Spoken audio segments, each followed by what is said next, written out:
Llegué a la puerta de la casa de mi hijo con un regalo en las manos y el corazón lleno de ilusión. Era Nochebuena. Había pasado días buscando el obsequio perfecto, envolviéndolo con cuidado, imaginando la sonrisa de Ricardo al recibirlo. Toqué el timbre.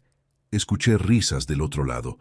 Mi corazón latía con esa emoción de padre que solo quiere estar cerca de su hijo en una noche tan especial. Pero cuando la puerta se abrió, no encontré la bienvenida que esperaba. Ricardo apareció en el umbral. Detrás de él vi las luces del árbol de Navidad, la mesa puesta, los familiares de Gabriela conversando animadamente. Todo estaba listo para la cena. Todo, excepto un lugar para mí. «Papá», dijo mi hijo con una expresión que jamás olvidaré. «Hijo, aquí estoy. Traje esto para...», comencé a decir, levantando el regalo. «Papá, este año la cena será solo con la familia de mi esposa», me interrumpió.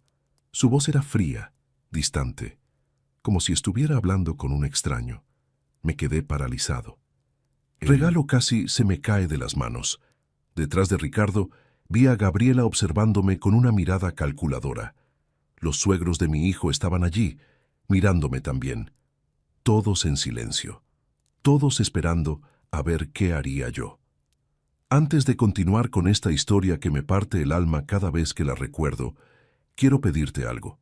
Si este relato te está tocando el corazón, ayúdame a llegar a los 10,000 suscriptores en este canal. Suscríbete ahora y déjame un comentario diciéndome desde qué país me estás viendo. Además, si crees que esta historia merece ser escuchada, regálame un like. Tu apoyo significa mucho para mí. Ahora sí, continúo. El frío de diciembre me golpeó en la cara, pero no era nada comparado con el hielo que sentí en el pecho en ese momento. Miré a mi hijo a los ojos, buscando algún rastro del niño que había criado, del joven que había abrazado en cada logro, del hombre que había jurado amarme siempre. No encontré nada. «Solo con la familia de tu esposa», repetí, casi sin poder creer lo que estaba escuchando. «Sí, papá, es que son muchas personas y el espacio, ya sabes», murmuró, sin siquiera tener el valor de mirarme directamente. Mentira. Podía ver el comedor amplio detrás de él. Había espacio de sobra. Lo que no había era lugar para mí en el corazón de mi hijo. Al menos no esa noche. Apreté el regalo entre mis manos. Sentí como todos me observaban, esperando una escena, un reclamo, tal vez lágrimas. Pero no les di ese gusto. «Está bien, hijo», dije, con una calma que no sentía. «Que disfruten su cena». Me di la vuelta y caminé hacia mi auto. Cada paso pesaba como plomo. Escuché la puerta cerrarse a mis espaldas. Ningún «lo siento», ningún «feliz Navidad», nada. Solo el sonido seco de una puerta que se cierra y de un corazón que se rompe. Esa noche volví a mi casa vacía, con el regalo aún en las manos y las lágrimas que finalmente pude soltar en la soledad de mi sala. Pero lo que mi hijo no sabía, lo que nadie podía imaginar, era que aquella sería la última vez que me vería así, humillado, suplicante, aceptando migajas de afecto. Porque al día siguiente todo cambiaría, y Ricardo no podría creer lo que vería. Para entender lo que pasó después, necesito que conozcas quién soy realmente. Necesito que sepas lo que hice por ese hijo que me cerró la puerta en la cara. Me llamo Marcos Elías Castaño. Tengo 60 años.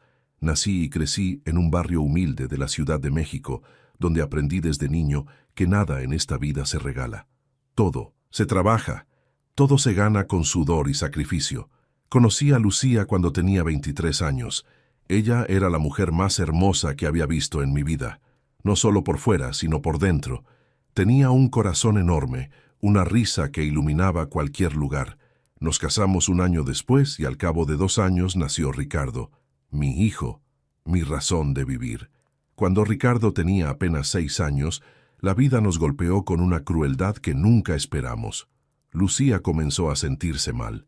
Al principio pensamos que era cansancio, estrés del trabajo, pero los doctores encontraron algo peor. Cáncer, agresivo, implacable. Luchamos. Dios sabe cuánto luchamos. Gasté cada peso que teníamos en tratamientos, en medicinas, en doctores. Vendí el único auto que teníamos. Pedí préstamos. Trabajé doble turno en la fábrica de textiles donde laboraba. Lucía peleó con todas sus fuerzas, pero no fue suficiente. A los 8 meses del diagnóstico, Lucía partió. Tenía solo 31 años. Ricardo tenía 7 y yo me quedé solo, destrozado. Un niño que me preguntaba cada noche cuándo volvería su mamá. ¿Cómo le explicas a un niño de 7 años que su madre nunca volverá? Me tocó ser padre y madre al mismo tiempo. Me tocó aprender a cocinar, a peinar, a revisar tareas, a consolar pesadillas, a secar lágrimas. Me tocó levantarme a las 5 de la mañana para preparar el desayuno de mi hijo, llevarlo a la escuela, ir a trabajar 10 horas en la fábrica, recogerlo, ayudarlo con sus tareas, hacerle la cena, bañarlo, acostarlo, y solo entonces permitirme llorar en silencio por la mujer que había perdido. Pero nunca, nunca dejé que Ricardo me viera quebrarme. Él necesitaba un padre fuerte, y eso fui para él. Cuando Ricardo tenía 10 años, la fábrica donde trabajaba cerró. Me quedé sin empleo. Tenía cuentas que pagar, un hijo que alimentar, una renta que cubrir. Así que hice lo que tenía que hacer. Conseguí 2 trabajos. Por la mañana trabajaba en una construcción. Por la tarde hacía reparaciones de plomería y electricidad en casas particulares. Los fines de semana ayudaba en un mercado cargando cajas. Dormía 4 horas diarias, a veces menos. Mis manos se llenaron de callos, mi espalda comenzó a doler, mis rodillas empezaron a fallar. Pero nunca le faltó nada a Ricardo. Nunca. Cuando mi hijo quiso estudiar guitarra, conseguí el dinero para las clases. Cuando quiso entrar al equipo de fútbol de la escuela, le compré sus zapatos, su uniforme, pagué la inscripción. Cuando llegó la secundaria y necesitaba útiles caros, libros, especiales, uniforme nuevo, ahí estaba yo, sacando de donde no había para que mi hijo no se sintiera menos que sus compañeros. Nunca le pedí nada a cambio. Solo quería verlo feliz. Solo quería que tuviera las oportunidades que yo nunca tuve. Llegó la preparatoria. Ricardo quería ir a una escuela privada, una de las mejores de la ciudad. La colegiatura era cara, muy cara. Tuve que conseguir un tercer trabajo los fines de semana, limpiando oficinas por las noches. Llegaba a casa a las 3 de la mañana, dormía 2 horas y volvía a empezar. Valió la pena. Ricardo era un excelente estudiante. Orgulloso, inteligente, carismático, todos lo querían, y yo era el padre más orgulloso del mundo. Cuando terminó la preparatoria, Ricardo quiso estudiar administración de empresas en una universidad privada. Era su sueño. Yo tenía 48 años, el cuerpo cansado, dolores en todas partes. Los médicos me decían que necesitaba descansar, que mi presión estaba alta, que mi corazón estaba sufriendo. Pero, ¿cómo iba a descansar cuando mi hijo necesitaba estudiar? Pedí un préstamo bancario, comprometí mi pensión futura, seguí trabajando en mis 3 empleos. Hubo noches en que no comí para que alcanzara el dinero de la colegiatura. Hubo meses en que usé ropa con agujeros, porque el dinero era para los libros de Ricardo, no para mí. Y él lo logró. Se graduó con honores. Yo estaba en la ceremonia, en la última fila, con mi único traje remendado, llorando de orgullo mientras veía a mi hijo recibir su título. Todo había valido la pena. Ricardo consiguió un buen trabajo en una empresa importante. Comenzó a ganar bien. Yo seguía trabajando, pero al menos ya podía descansar un poco más. Pensé que finalmente podríamos disfrutar juntos, que tendríamos tiempo de calidad, que él ya no me necesitaría tanto y podríamos ser simplemente padre e hijo, compartiendo la vida. Luego conoció a Gabriela. Y todo comenzó a cambiar. Al principio no lo noté. Fueron cosas pequeñas, llamadas que no devolvía, visitas que cancelaba a último momento. Estoy ocupado, papá. Tengo una reunión. Gabriela y yo tenemos planes. Siempre había una excusa. Pero yo entendía, o al menos eso me decía a mí mismo. Era joven, estaba enamorado, construyendo su propia vida. Era natural que se alejara un poco. ¿Verdad? Lo que no sabía era que ese alejamiento era solo el comienzo, y que muy pronto, el hijo por el que sacrifiqué mi vida entera Me haría sentir como un estorbo, como alguien indeseable, como alguien que sobraba en su existencia. Gabriela López entró en la vida de Ricardo como un huracán elegante. Era una mujer hermosa, refinada, de buena familia. Sus padres eran dueños de una cadena de farmacias en la ciudad.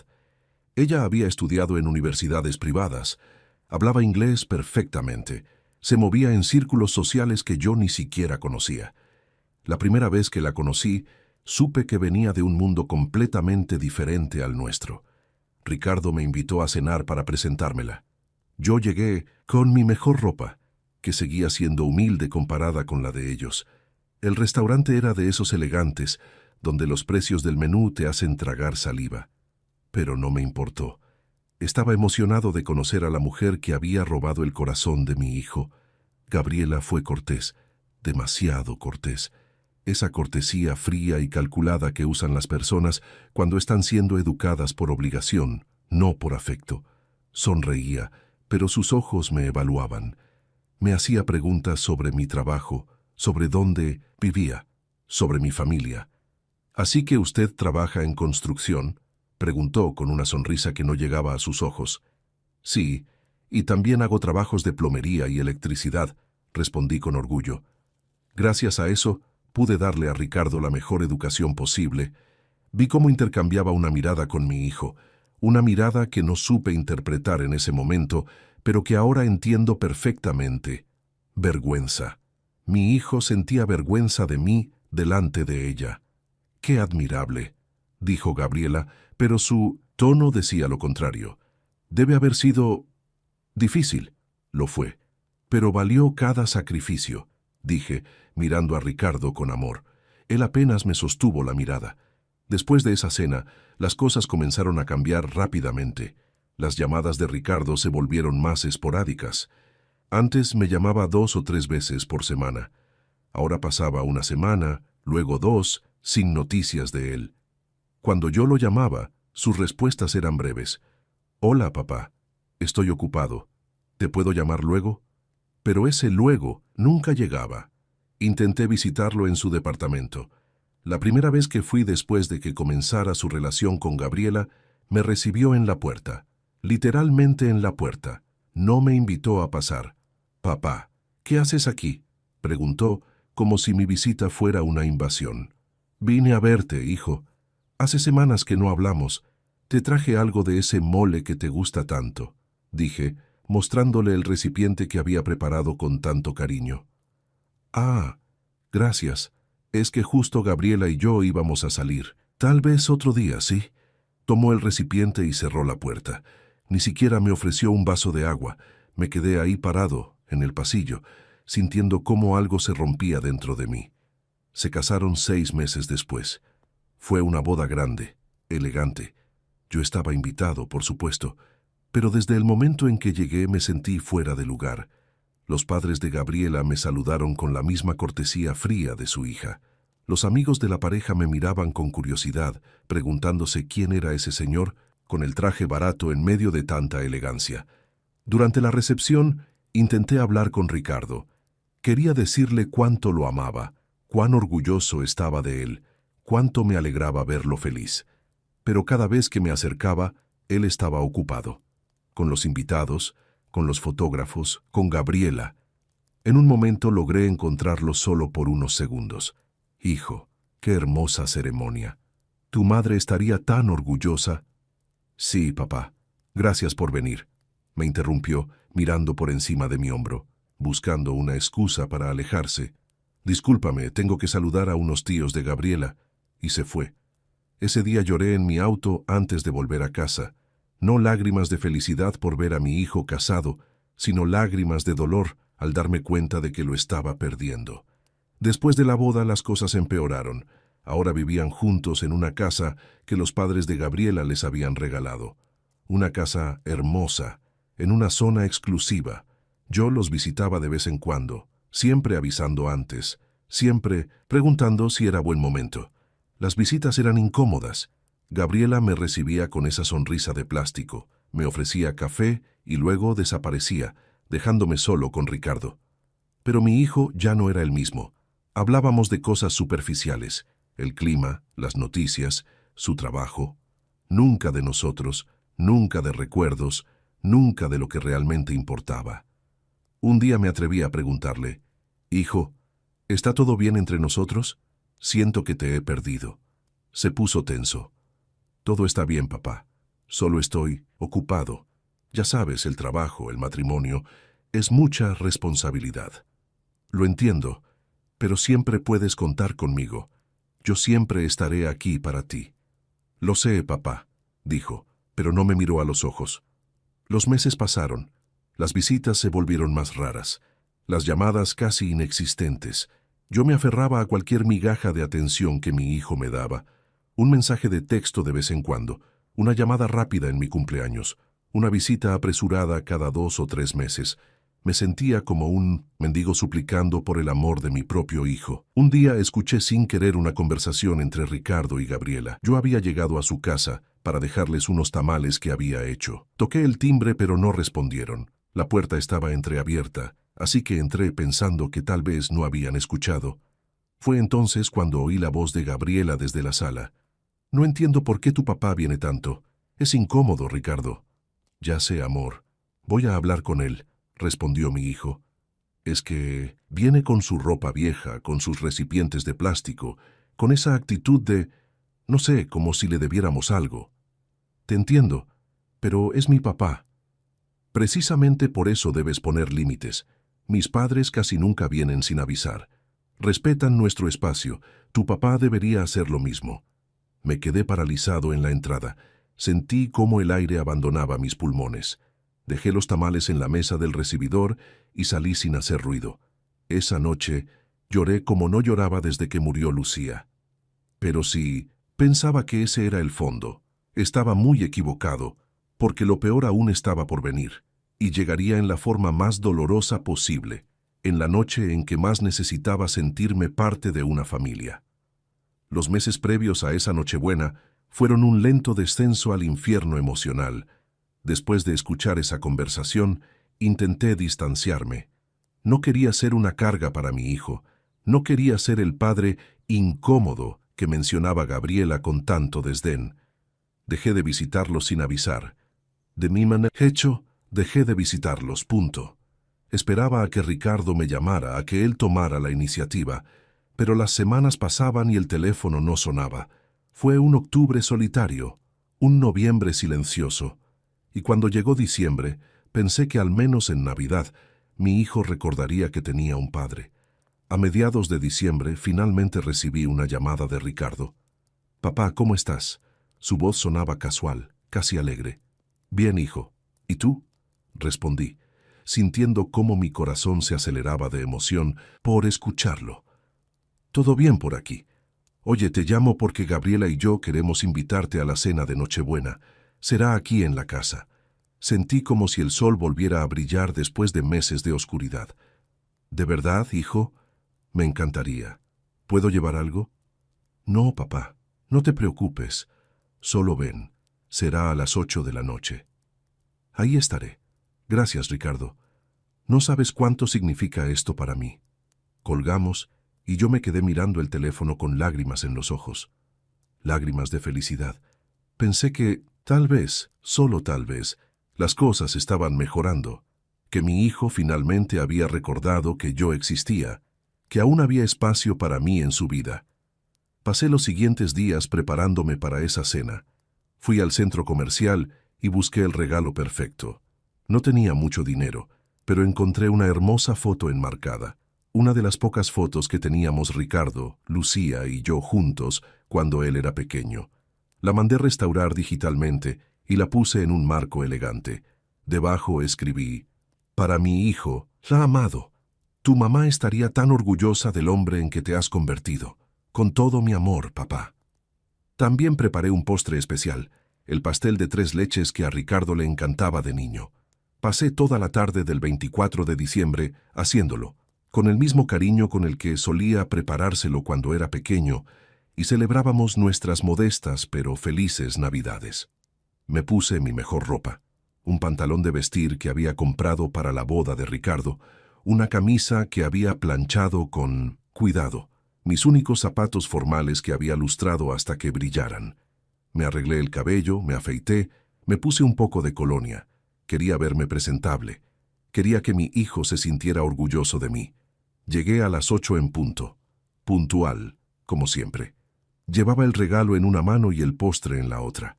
Mi corazón latía con emoción. Podía escuchar música navideña y risas del otro lado de la puerta. Toqué el timbre. Escuché pasos acercándose. La puerta se abrió, y ahí estaba Ricardo. Pero su expresión no era de alegría. Era de sorpresa. No, más que sorpresa, era incomodidad, casi pánico. «Papá», dijo sin moverse del umbral. «Hijo, feliz Navidad», dije con una sonrisa intentando entregarle el regalo. «Traje esto para ti y...» «Papá, ¿qué haces aquí?», me interrumpió. Esa pregunta me golpeó como un puñetazo en el estómago. «¿Cómo que qué hago aquí? Me invitaste a la cena de Nochebuena. ¿Lo recuerdas?» Vi cómo tragaba saliva. Detrás de él apareció Gabriela. Llevaba un vestido elegante, maquillaje impecable. Me miró con una expresión que podría congelar el infierno. «¿Ricardo? ¿Quién es?», preguntó, aunque sabía perfectamente quién era yo. «Es mi papá», respondió mi hijo con un tono que jamás le había escuchado, un tono de vergüenza. «Ah», fue todo lo que dijo Gabriela, cruzándose de brazos. Entonces, desde adentro, escuché voces. Pude ver a través de la puerta entreabierta. Ahí estaban los padres de Gabriela, elegantemente vestidos, sus hermanos, sus tíos, todos de su familia. La mesa estaba puesta con vajilla fina, copas de cristal, decoraciones costosas, y de pronto lo entendí todo. «Papá». Ricardo bajó la voz, mirando nervioso hacia atrás. «Este año, la cena será solo con la familia de mi esposa». Las palabras me cayeron como plomo. El regalo casi se me resbala de las manos. «¿Qué?», fue lo único que pude articular. «Es que son muchas personas y no tenemos espacio suficiente», mintió. Podía ver el comedor amplio detrás de él. Había espacio, pero «me invitaste», dije, sintiendo cómo mi voz se quebraba. «Hace 2 semanas me llamaste y me dijiste...» «Sí, bueno, hubo un cambio de planes», me interrumpió, sin siquiera tener la decencia de mirarme a los ojos. Gabriela se acercó a él y le puso una mano en el hombro. Un gesto posesivo, territorial. «Ricardo, los invitados están esperando», dijo, con una voz melosa pero con ojos de acero. Desde adentro, el padre de Gabriela preguntó en voz alta: «¿Quién es Ricardo?». Mi hijo se puso rojo. Miró hacia atrás, luego me miró a mí. En sus ojos vi algo que nunca pensé que vería. Quería que desapareciera. Quería que me fuera. Yo, su padre, era un estorbo en su perfecta velada navideña con su perfecta familia política. «Nadie, papá», escuché que gritaba hacia adentro. «Solo un error. Un error. Yo era un error». El silencio que siguió fue ensordecedor. Todos los del comedor nos estaban mirando ahora. Podía sentir sus ojos clavados en mí. El viejo con ropa Pastel barata, casero con y un un regalo envuelto en papel sencillo, parado en la puerta como un mendigo. Apreté el regalo contra mi pecho. Sentí cómo las lágrimas amenazaban con salir, pero no iba a darles ese gusto. No iba a llorar delante de ellos. «Está bien, hijo», dije, con una calma que salió de algún lugar profundo de mi ser. «Que disfruten su cena. Papá, no te lo tomes a mal. Es solo que disfruten su cena», repetí, dándome la vuelta. «Feliz Navidad». Escuché la voz fría de Gabriela a mis espaldas. No respondí. Caminé hacia mi viejo auto. Cada paso era una agonía. Escuché cómo la puerta se cerraba detrás de mí, sin un «lo siento», sin un «perdóname», sin nada. Subí al auto. Puse el regalo y el postre en el asiento del copiloto. Arranqué el motor. Y solo entonces, en la soledad de mi vehículo, con las luces navideñas de esa casa iluminando mi rostro, me permití llorar. Lloré por el hijo que había perdido. Lloré por los años de sacrificio que parecían no haber significado nada. Lloré por Lucía, porque estaba agradecido de que no estuviera viva para ver esto. Conduje de vuelta a mi pequeña casa. Las calles estaban vacías. Todos estaban con sus familias, celebrando. Yo regresaba solo. Llegué a casa y puse el pastel en el refrigerador. Dejé el regalo sobre la mesa. Me senté en mi viejo sillón en la oscuridad, mirando el arbolito navideño que había decorado con tanta ilusión, pensando que tal vez Ricardo vendría a visitarme al día siguiente. Qué ingenuo había sido. Pasó la medianoche. Escuché los fuegos artificiales afuera. Escuché a las familias celebrando en las casas vecinas, y yo estaba ahí, completamente solo, en la Nochebuena más triste de mi vida. Pero mientras estaba ahí sentado, en esa oscuridad, en ese silencio, en ese dolor, algo cambió dentro de mí. Por primera vez en mi vida, sentí algo que nunca había sentido hacia mi hijo. Ira. No, más que ira. Era claridad, una claridad dolorosa, pero liberadora. Y esa noche, mirando la foto de Lucía que tengo, en la sala tomé una decisión que cambiaría todo. Una decisión que Ricardo jamás esperaría. Una decisión que lo haría darse cuenta, demasiado tarde, de lo que realmente había perdido. Esa noche de Navidad no dormí. Me quedé sentado en mi sillón hasta que el sol comenzó a salir, iluminando mi sala con una luz gris y fría. Tenía la foto de Lucía en mis manos, hablándole como si ella pudiera escucharme. «Lucía, mi amor, ¿qué hago?», susurraba. Le di todo lo que tenía, todo lo que era. ¿Y para qué? ¿Para que me cierre la puerta en la cara como si fuera un extraño? Pero en el silencio de esa mañana encontré mi respuesta. No vino de Lucía, vino de lo más profundo de mi corazón. Ya era suficiente. Suficiente de mendigar amor. Suficiente de aceptar migajas. Suficiente de ser tratado como un estorbo, como algo que debía esconderse, como una vergüenza. Yo había criado a ese hombre. Había sacrificado mi salud, mi juventud, mi vida entera por él. Y si él no valoraba eso, si él había elegido a una mujer y a una familia que me despreciaban, entonces era momento de que aprendiera una lección que debía enseñarle hace mucho tiempo. La dignidad no se negocia, el respeto no se suplica, y el amor que se da sin ser valorado, tarde o temprano, debe retirarse. El 25 de diciembre, como esperaba, mi teléfono sonó alrededor del mediodía. Era Ricardo. Miré la pantalla durante varios tonos. Antes hubiera corrido a contestar. Antes me hubiera emocionado solo de ver su nombre en la pantalla. Pero ahora no. Dejé que se fuera al buzón de voz. 5 minutos después, recibí un mensaje de texto. «Papá, ¿estás bien? Llámame». No respondí. Al día siguiente, otro mensaje. «Papá, me estás preocupando. ¿Por qué no contestas?». Silencio. Al tercer día comenzaron las llamadas insistentes. 1, 2, 3 veces al día. Mensajes cada pocas horas. Pero yo no respondía. Y no era por venganza. No era para hacerlo sufrir. Era porque necesitaba claridad. Necesitaba pensar. Y necesitaba que él sintiera, aunque fuera por unos días, lo que yo había sentido durante meses. La ausencia de alguien que amas. Mientras tanto, comencé a hacer algo que nunca había hecho en mi vida. Pensar en mí mismo. Tenía 60 años. 60 años de los cuales había dedicado 38 a ser padre. ¿Y qué tenía? Una casa pequeña, algunos ahorros modestos, un cuerpo cansado y un corazón roto. Me miré al espejo una mañana. Tenía el cabello completamente gris, arrugas profundas alrededor de los ojos, las manos callosas y marcadas por décadas de trabajo duro. ¿Cuándo fue la última vez que hice algo solo para mí?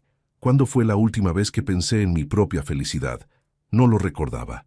Lucía solía decirme cuando estaba enferma que si algo le pasaba, yo debía seguir viviendo. «Marcos, prométeme que serás feliz, que no te encerrarás en el dolor, que vivirás». Se lo prometí, pero nunca cumplí esa promesa. Después de su muerte, mi única razón de vivir fue Ricardo. Y ahora Ricardo me había dejado claro que yo no era parte importante de su vida. Así que era momento de hacer algo radical. Saqué los documentos de mi casa, saqué mis estados de cuenta bancarios, saqué las escrituras de la propiedad y comencé a hacer cálculos. Durante toda mi vida Había sido un hombre sencillo, sin grandes lujos. Había ahorrado lo poco que podía. Y ahora, al revisar todo, me di cuenta de que tenía más de lo que pensaba. No era rico, pero tenía suficiente. Suficiente para cambiar mi vida completamente. La idea comenzó como una chispa y se convirtió en un fuego. ¿Por qué seguir viviendo en esta ciudad donde mi único hijo me trataba como una vergüenza? ¿Por qué quedarme esperando llamadas que nunca llegaban, visitas que nunca se concretaban, amor que nunca se materializaba? Tenía un primo en Oaxaca, Roberto, con quien había crecido pero que había perdido el contacto hace años. Lo llamé, nos pusimos al día. Le conté, con la voz quebrada, lo que había pasado. Roberto me escuchó sin interrumpir. Al final, dijo: «Marcos, ven para acá. Tengo un negocio pequeño, una tienda de artesanías. Necesito ayuda. No te haré rico, pero tendrás trabajo, tendrás un propósito y tendrás familia. Mi esposa y yo estaríamos felices de tenerte cerca». Esas palabras fueron un bálsamo para mi alma destrozada. «Roberto, ¿hablas en serio?» «Completamente. Aquí tienes un lugar, primo. Siempre lo has tenido». Por primera vez en semanas sonreí. Una sonrisa real, genuina. Los siguientes días fueron un torbellino de actividad. Contraté a un abogado, puse mi casa en venta, contacté a una empresa de mudanzas, comencé a empacar mis cosas, los pocos muebles que tenía valor sentimental, la ropa, las fotos de Lucía, los recuerdos de una vida. También hice algo más, algo que sabía que Ricardo eventualmente descubriría. Fui al notario y modifiqué mi testamento. Todo lo que tenía planeado dejarle a Ricardo, la casa, los ahorros, una pequeña póliza de seguro de vida, lo cambié. La mitad iría para una fundación de ayuda a niños huérfanos. La otra mitad para Roberto, el primo que me había mostrado en unos minutos más amor y empatía que mi propio hijo en años. ¿Era cruel? Quizás, pero era justo. También escribí una carta larga, dolorosa, honesta. En ella le decía todo lo que nunca me había atrevido a decir. Le hablaba de los sacrificios, del dolor, de la decepción, pero también le hablaba del amor incondicional que aún sentía por él, a pesar de todo. Le explicaba que no estaba haciendo esto por venganza, sino por dignidad. Que un padre puede amarte infinitamente, pero que ese amor no puede ser unilateral para siempre. La carta terminaba así: «Ricardo, te amé desde el momento en que naciste hasta este preciso instante. Pero amar a alguien no significa permitir que te destruyan. Me voy porque necesito recordar quién soy más allá de ser tu padre. Necesito encontrar paz. Y necesito que tú entiendas que las acciones tienen consecuencias, que el amor se cuida, se nutre, se valora. Espero que algún día, cuando tengas tus propios hijos, comprendas lo que realmente significa ser padre. Y espero que ellos te traten mejor de lo que tú me trataste a mí, con amor eterno, pero con dignidad inquebrantable, tu padre». Sellé la carta en un sobre. No la enviaría todavía. Esperaría el momento adecuado. Durante todo este tiempo, Ricardo seguía llamando. Los mensajes se habían vuelto más desesperados. «Papá, por favor, contesta. ¿Qué te hice? ¿Por qué no hablas conmigo? Papá, estoy preocupado. Voy a ir a tu casa». «Papá, vine a tu casa y no estás. ¿Dónde estás?» Había ido efectivamente, pero yo estaba en el notario cuando vino. Me lo contó mi vecina, la señora Marta, una mujer dulce que siempre me había tratado con cariño. «Don Marcos, vino su hijo. Se veía preocupado. Tocó la puerta varias veces. Me preguntó por usted», me dijo cuando regresé. «¿Y qué le dijiste?» «Que no sabía dónde estaba, que hace días que no lo veía. No quise decirle más, porque noté que usted estaba distinto, como si algo hubiera cambiado». Le sonreí agradecido. «Gracias, Marta. Hizo bien». «¿Está todo bien, don Marcos?», preguntó con genuina preocupación. «Ahora sí», respondí. «Ahora sí está todo bien. La casa se vendió más rápido de lo que esperaba. Una pareja joven la compró. Les hice buen precio. Solo quería cerrar ese capítulo de mi vida». El día de la mudanza llegó. Los hombres cargaron las pocas cajas que tenía. El camión partiría a Oaxaca al día siguiente. Yo viajaría en 1900 autobús. Esa última noche, dormí en el suelo de mi casa vacía. Era extraño. Ahí había criado a Ricardo. Ahí habíamos reído, llorado, celebrado, sufrido. Cada rincón tenía una memoria. Pero ya no era mi hogar. Porque un hogar no es un lugar. Es donde te sientes amado. Y yo ya no me sentía amado aquí. A la mañana siguiente, 10 de enero, tomé mi maleta, cerré la puerta por última vez y dejé las llaves con la señora Marta para que se las entregara a los nuevos dueños. ¿Se va de verdad, don Marcos?, preguntó con lágrimas en los ojos.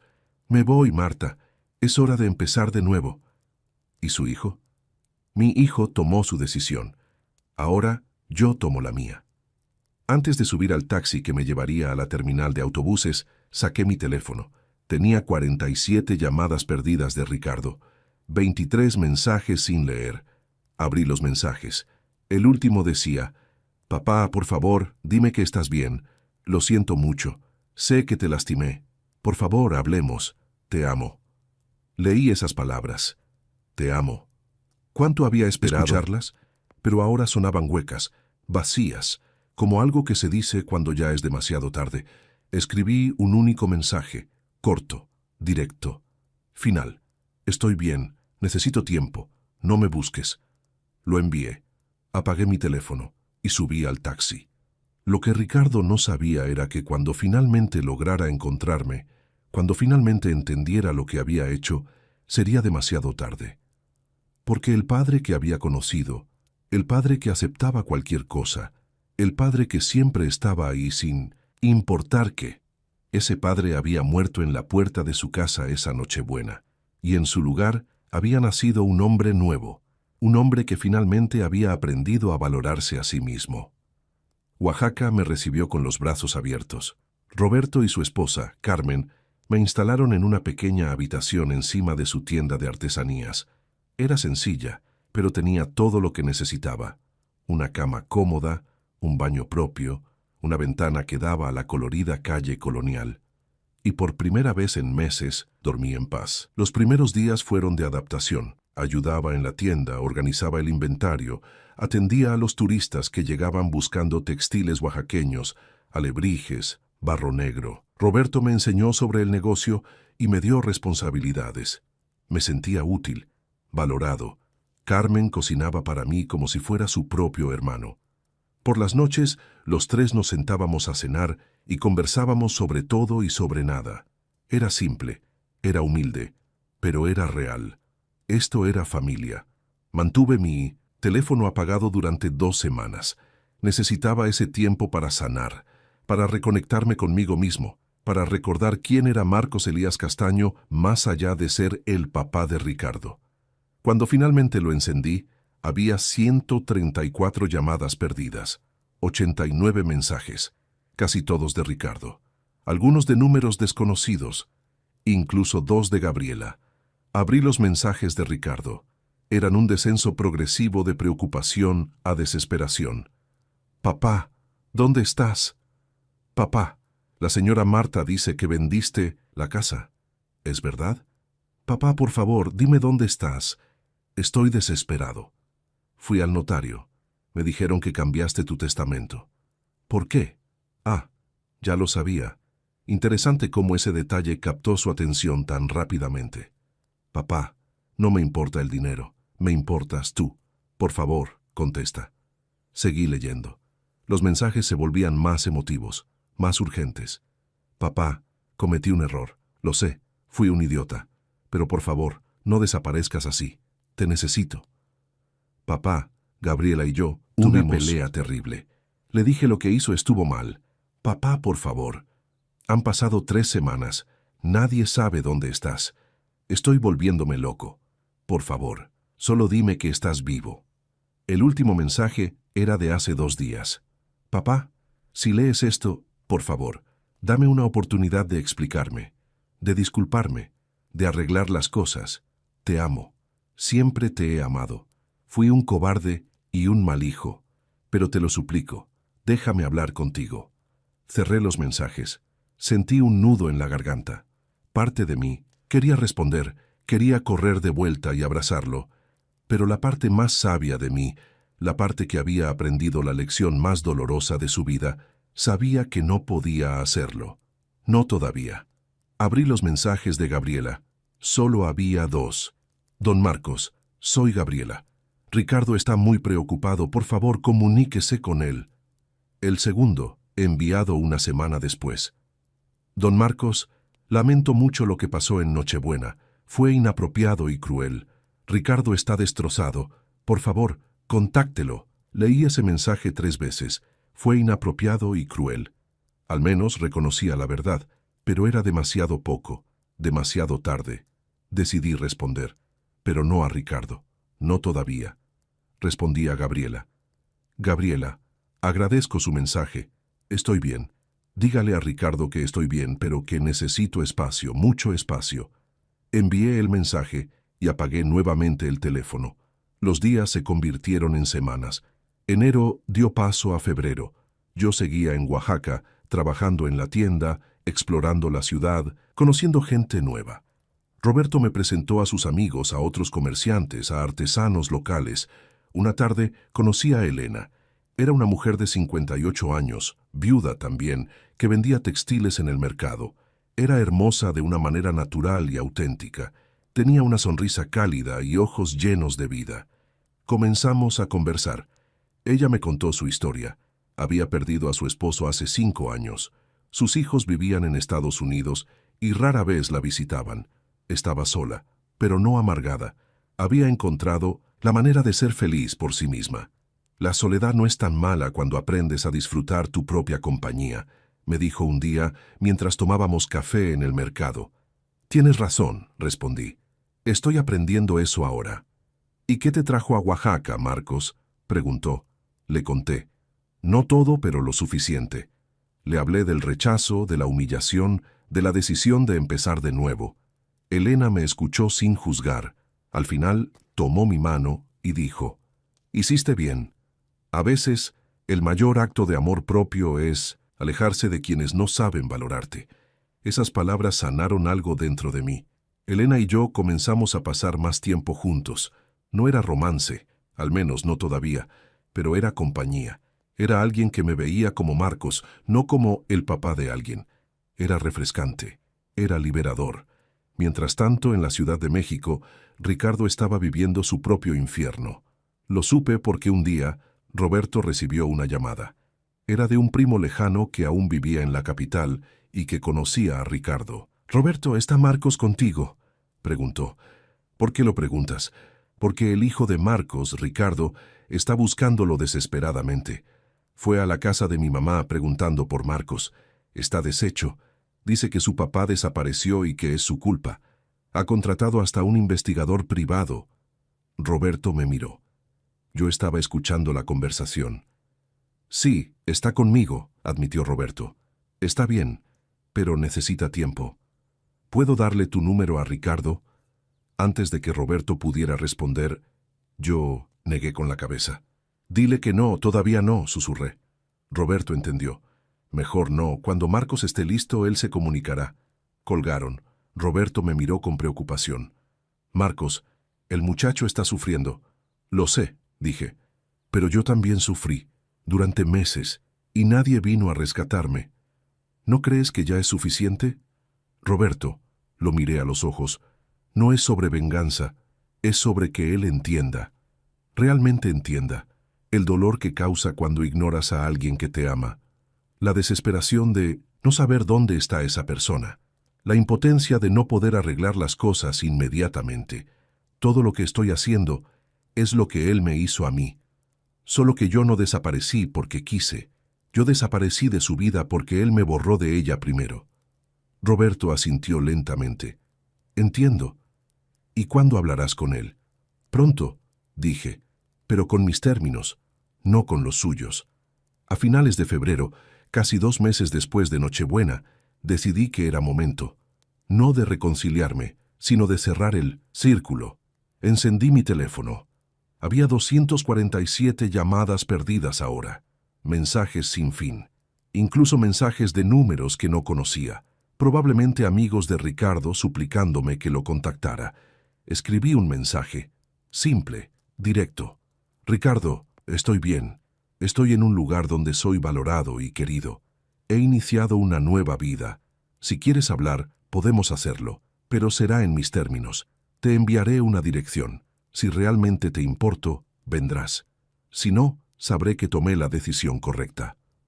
Adjunté la dirección de un pequeño café en el centro de Oaxaca. Le di una fecha, 15 de marzo, una semana desde ese día. Estaré ahí a las 3 p.m., solo una vez. Si no vienes, no habrá otra oportunidad. Envié el mensaje.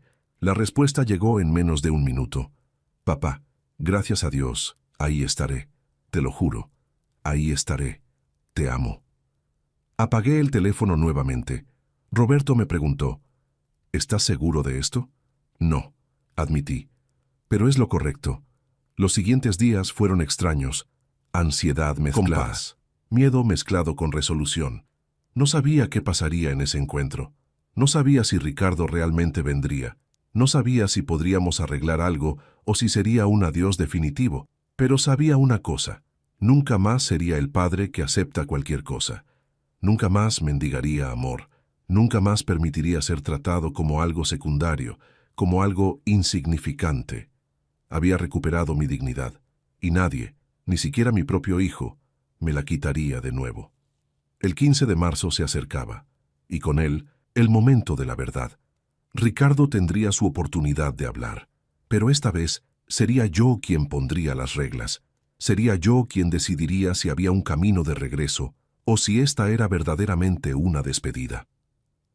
El 15 de marzo amaneció con un cielo despejado sobre Oaxaca. Me levanté temprano, nervioso como no lo había estado en semanas. Elena me había acompañado a comprar ropa nueva días atrás. Quería verme bien, no por vanidad, sino por dignidad. Me puse una camisa blanca, un pantalón de mezclilla oscuro, mis zapatos limpios. Me miré al espejo. El hombre que me devolvía la mirada era diferente al que había partido de Ciudad de México.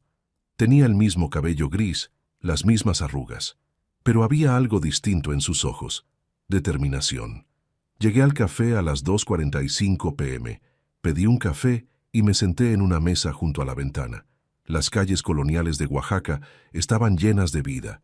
Turistas, vendedores, músicos callejeros. Todo era color, movimiento, alegría. A las 3:00 p.m. en punto lo vi. Ricardo bajó de un taxi. Se veía terrible. Había perdido peso. Tenía ojeras profundas. Su ropa, aunque limpia, estaba arrugada. Se veía como alguien que no había dormido bien en semanas. Nuestros ojos se encontraron a través del vidrio. Vi cómo su rostro se descomponía. Entró casi corriendo al café. «Papá», dijo con la voz quebrada. «Siéntate, Ricardo», respondí, señalando la silla frente a mí. Se sentó. Inmediatamente comenzó a llorar. Lágrimas silenciosas que caían sin control. «Papá, lo siento tanto. Lo siento tanto. Fui un idiota. Fui el peor hijo del mundo. Yo...» «Ricardo», lo interrumpí, con voz firme pero tranquila. «No vine aquí para escuchar disculpas apresuradas. Vine para que hablemos, realmente hablemos». Asintió, limpiándose las lágrimas con el dorso de la mano. «Necesito que entiendas algo», continué. «Durante meses me hiciste sentir invisible. Cancelabas visitas, no devolvías llamadas, me tratabas como una molestia.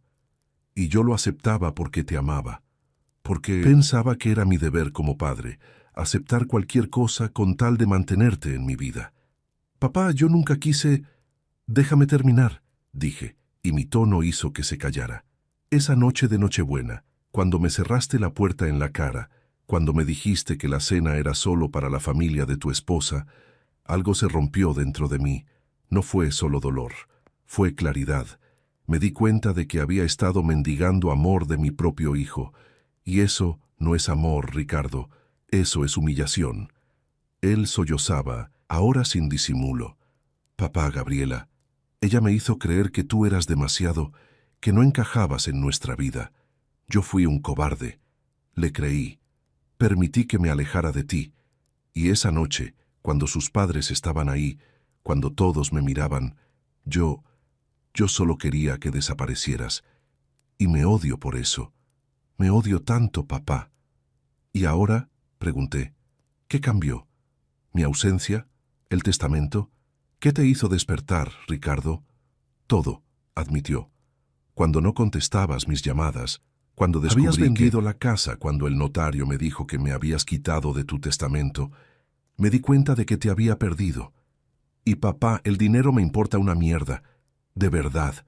Lo que me importa eres tú. Pasé noches sin dormir recordando todo lo que hiciste por mí. Mamá murió y tú te convertiste en padre y madre. Trabajaste hasta destruirte para que yo tuviera todo, y yo te pagué con desprecio. Se cubrió el rostro con las manos. No merezco tu perdón. Lo sé. Pero te suplico, papá, dame una oportunidad. Solo una. Lo miré en silencio durante un largo momento. Vi al niño que había criado, al adolescente que había guiado, al hombre que había decepcionado profundamente. Pero también vi algo más. Vi arrepentimiento genuino. Ricardo, dije finalmente, te perdono. Levantó la mirada sorprendido, esperanzado.